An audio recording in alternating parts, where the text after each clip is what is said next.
सभी को नमस्ते। आजकल सोशल मीडिया पे, मेन मीडिया पे, अखबारों में सब जगह एक ही चर्चा हो रही है कि पाकिस्तान और सऊदी अरब में एक डिफेंस डील साइन हो गई। ये डिफेंस डील क्या है इसकी डिटेल में मैं नहीं जाऊंगा, ये सब आप जानते हैं। मैं सिर्फ एक लाइन में बता दूं कि दोनों देशों के पास डिफेंस एग्रीमेंट हुआ है कि एक देश पर हमला दूसरे देश पर हमला माना जाएगा और यह ज्वाइंट होगा। किसी पे भी हमला होगा हम दोनों एक दूसरे की सहायता करेंगे। ठीक है। अब इसमें पाकिस्तान में बहुत खुशियां मनाई जा रही है और ऐसा भंगड़ा डाला जा रहा है कि साहब हमने भारत को मजा चखा दिया। और वो अपनी पाकिस्तान जो है अपनी क्रिकेट में हार भी भूल गया है और वो जो उन्होंने हमसे हाथ नहीं मिलाया था हमने उसका बदला जो है सऊदी अरब से ये डिफेंस डील करके लिया है। अब अगर ऑपरेशन सिंदूर पार्ट सेकंड या कुछ और भारत करता है तो सऊदी अरब हमारे साथ खड़ा होगा और हम भारत के नाक को चने चबवा देंगे। ऐसा पाकिस्तान का सोशल मीडिया कह रहा है, मेन मीडिया कह रहा है। आप सभी इसको यूट्यूब पे चेक कर सकते हैं। ठीक है। अब यहाँ तक तो बात ठीक है साहब, दोनों की डिफेंस डील साइन हो गई। अब भारत में कुछ जो हमारे जो चैनल है या कुछ सोशल मीडिया इन्फ्लुएंसर है वो भी थोड़ा सा चिंतित हो रहे हैं कि साहब अब ये पाकिस्तान ने सऊदी अरब के साथ डील साइन कर ली है, अब भारत का क्या होगा। भारत का मेरा इसमें थोड़ा सा पॉइंट ऑफ व्यू दूसरा है। मैं भी इंडिया और जियो पॉलिटिक्स को काफ़ी नज़दीकी से देखने की कोशिश करता हूँ कि अंदरूनी सूत्रों से ये खबर आ रही है, धीरे धीरे एक्सपोज हो रही है कि सऊदी अरब ने भारत को पहले ही बता दिया था कि हम पाकिस्तान के साथ ऐसी डील करने जा रहे हैं। पाकिस्तान से डील करने से पहले भारत को यह मालूम था। अब डील होने के बाद हम सबको आपको मालूम पड़ा है, वो एक अलग बात है। अब भारत को इससे क्या फर्क पड़ेगा, मेरा मानना है और जो पॉलिटिकल पंडित है बड़े बड़े उनका भी मानना है, मैं बड़ों की बराबरी नहीं कर रहा हूँ, कि भारत को इससे रत्ती भर भी फर्क नहीं पड़ेगा। भारत के सऊदी अरब के साथ करोड़ों अरबों रुपए के लेन देन चल रहे हैं, ट्रेड चल रही है जो यथावत चलती रहेंगी। भारत के प्रधानमंत्री मोदी जी को वहाँ का सऊदी अरब का सर्वोच्च सम्मान उन्होंने किंग अब्दुल्ला वो सम्मान दिया हुआ है और भारत और सऊदी अरब में जो व्यापार चल रहा है वो एज इट इज चलता रहेगा। हाँ, इससे पाकिस्तान को जरूर कुछ फायदा होगा।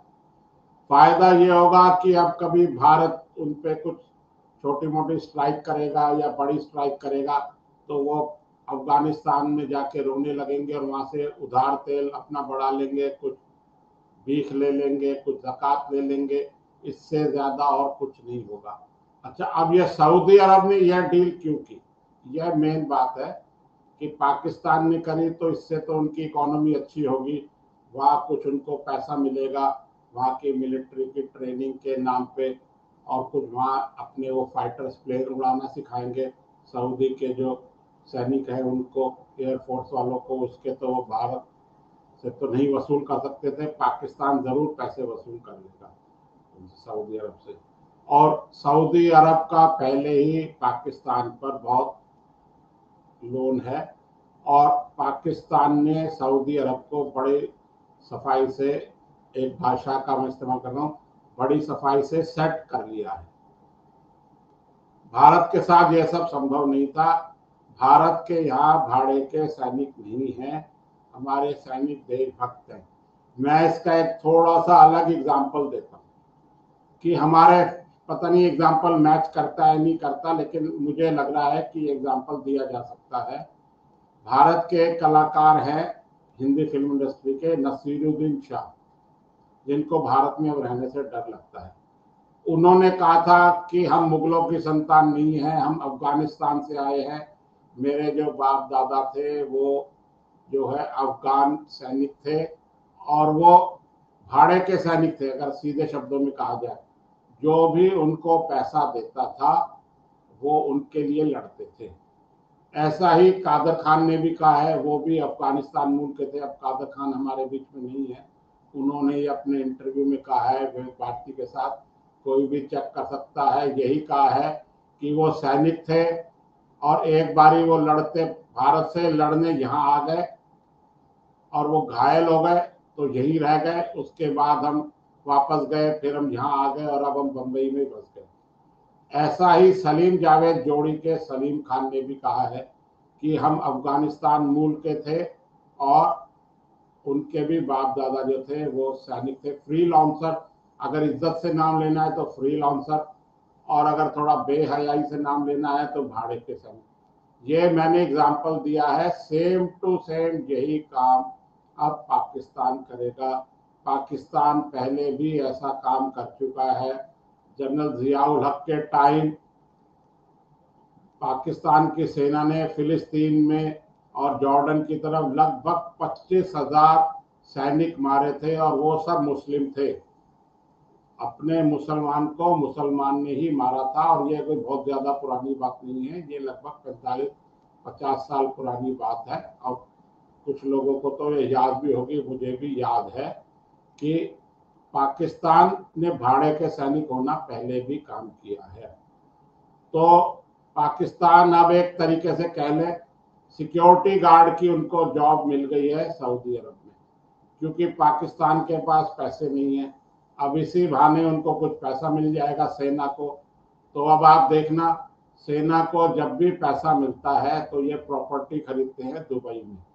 अब दुबई में प्रॉपर्टी के रेट बढ़ जाएंगे, आप इसको चेक करना कि सेना को कुछ पैसा मिलेगा, कुछ वो पाकिस्तानी जनता पे खर्च कर देंगे, बाकी अपनी जेब में रख लेंगे।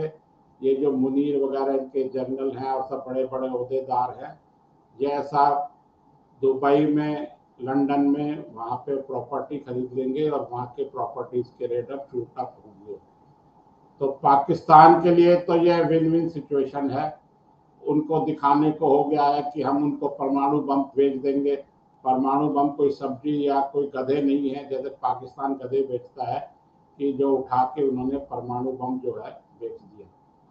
अच्छा, सऊदी अरब ने यह डील क्यों साइन करी, अगर हम इस पर विस्तार से बात करें तो इस टाइम इजराइल जो है वो ताबड़तोड़ सभी मुस्लिम कंट्रीज पर जहां भी उसको लगता है कि वहाँ हमास या कोई और आतंकवादी छुपे हुए हैं, वो वहाँ हमले कर रहा है। उसने अपना सभी किसी भी मुस्लिम देश को नहीं छोड़ा। और ट्रंप की जो नीति है वो किसी को समझ में नहीं आ रही। शायद ट्रंप को खुद भी समझ में नहीं आ रहा है कि मेरी नीति क्या है। तो उससे भी सऊदी अरब थोड़ा सा चौकन्ना है इसलिए, और सऊदी अरब की सेना कोई बहुत एक्टिव सेना नहीं है, तो इसलिए भी उन्होंने पाकिस्तान से एक डील कर ली है। इंडिया का सऊदी अरब से यह डील करना संभव नहीं था, क्योंकि मैंने जैसे पहले कहा, इंडिया के सैनिक देशभक्त हैं, वो भाड़े के सैनिक नहीं हैं। तो अच्छा, इसमें एक दूसरा एंगल है, मुस्लिम एंगल ये है कि सऊदी अरब एक सुन्नी मुल्क है, पाकिस्तान भी सुन्नी बहुल है, और उनका पड़ोस में जो है ईरान, वो शिया बहुल है। अब ईरान की जो ताकत है वो पाकिस्तान से और सऊदी अरब से तो कहीं ज्यादा है। उसने अभी इजराइल का जम के मुकाबला किया था। अब इजराइल और अमेरिका कह रहे हैं कि ईरान जो है वो 15-20 साल पीछे चला गया है, वो अपनी सैनिक शक्ति दोबारा इकट्ठी करेगा जब तक हम आगे प्लान कर लेंगे। इन सब एंगल्स को देखते हुए सऊदी अरब ने जो है वो पाकिस्तान से डील करी है।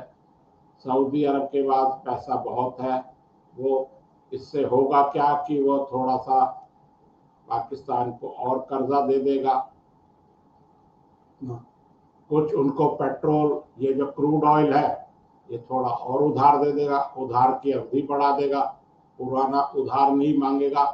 तो पाकिस्तान को तो इस डील से फायदा होगा, इंडिया को कोई नुकसान नहीं है। सऊदी अरब में इतनी हिम्मत या उनकी इतने सैनिक क्षमता नहीं है कि वो पाकिस्तान के साथ भारत से लड़े, अगर कभी संभावित युद्ध भारत पाकिस्तान के बीच में होता है तो। और सऊदी अरब और भारत के ट्रेड डील्स बहुत अच्छी चल रही है। सऊदी अरब ने यहाँ रिफाइनरीज में अपना आरामको और दूसरी कंपनी रिफाइनरी में काफ़ी पैसा इन्वेस्ट कर रखा है, वो अपना पैसा डुबोना नहीं चाहेगा। अच्छा, अब इसका एक ताज़ा एग्जाम्पल मैं आपको देना चाहूँगा। आप सब जानते हैं कि बलूचिस्तान जो है वो पाकिस्तान से लड़ाई कर रहा है और पाकिस्तान से बलूचिस्तान अलग होना चाहता है। इस ट्रेड डील के बाद BLA बलूचिस्तान लिबरेशन आर्मी ने पाकिस्तान के 32 सैनिक मार दिए हैं, जिनमें अफसर भी हैं। और सऊदी अरब ने क्या किया, ट्रेड डील का नमूना हमें हाथों हाथ मिल गया है कि सऊदी अरब ने कुछ नहीं किया, पाकिस्तान के 32 सैनिक मार दिए गए हैं। बलूचिस्तान लिबरेशन आर्मी BLA द्वारा पाकिस्तान कुछ नहीं कर पाया, वो ना रो पा रहा है, ना हंस पा रहा है, ना सऊदी अरब को मदद के लिए बुला रहा है। अच्छा, अब बलूचिस्तान लिबरेशन आर्मी के साथ अफगानिस्तान हो गया है। अब ये स्वाभाविक है कि पाकिस्तान और अफगानिस्तान जो हैं वो दोस्त नहीं हैं। अब जब सऊदी अरब से पाकिस्तान का मुआहदा हो गया है तो अफगानिस्तान खुल के पाकिस्तान के खिलाफ जंग करेगा। पाकिस्तान के कुछ इलाकों पर वो अपना दावा मानता है, उसके लिए वो और पुरजोर कोशिश करेगा। वो BLA को भी सपोर्ट करेगा। अमेरिका ने भी अभी इस प्रस्ताव का UNO में समर्थन नहीं किया है कि BLA को आतंकवादी संगठन घोषित किया जाए। भारत की सैनिक क्षमता इतनी अधिक हो गई है और वो दिन ब दिन बढ़ती जा रही है और अपने यहाँ देश में ही उत्पादन हो रहा है रक्षा उपकरणों का। तो किसी की भी आज की डेट में डायरेक्टली हिम्मत नहीं है कि वो भारत की तरफ आंख उठा के देखे। तो भारत के लोगों को, भारत के मीडिया ये जो ओवर रिएक्ट कर रहे हैं, ये मेरे हिसाब से नहीं होना चाहिए। ये सऊदी अरब ने जो डील करी है उसके एंगल मैंने बता दिए हैं कि उनका एक शिया सुन्नी एंगल भी है, इजराइल एक एंगल है। इजराइल ने इतने ताबड़तोड़ हमले करे हैं, उसका ये एक साइड इफेक्ट कह सकते हैं कि साइड इफेक्ट के रूप में सऊदी ने पाकिस्तान के साथ हाथ मिला लिया है। वैसे भी पाकिस्तान जो है वो सऊदी अरब के एहसानों के, कर्जों के नीचे पहले से ही बहुत दबा हुआ है। अब वो कुछ और दब जाएगा, वो कुछ और जी हजूरी करेगा। बस भारत को कोई चिंता की बात नहीं है। भारत हमारा सेल्फ रिलायंस देश है और आगे भी ऐसा बना रहेगा, ऐसी मेरी कामना है। आप सबने ये वीडियो देखा, इसके लिए आपका बहुत बहुत धन्यवाद। जय हिंद।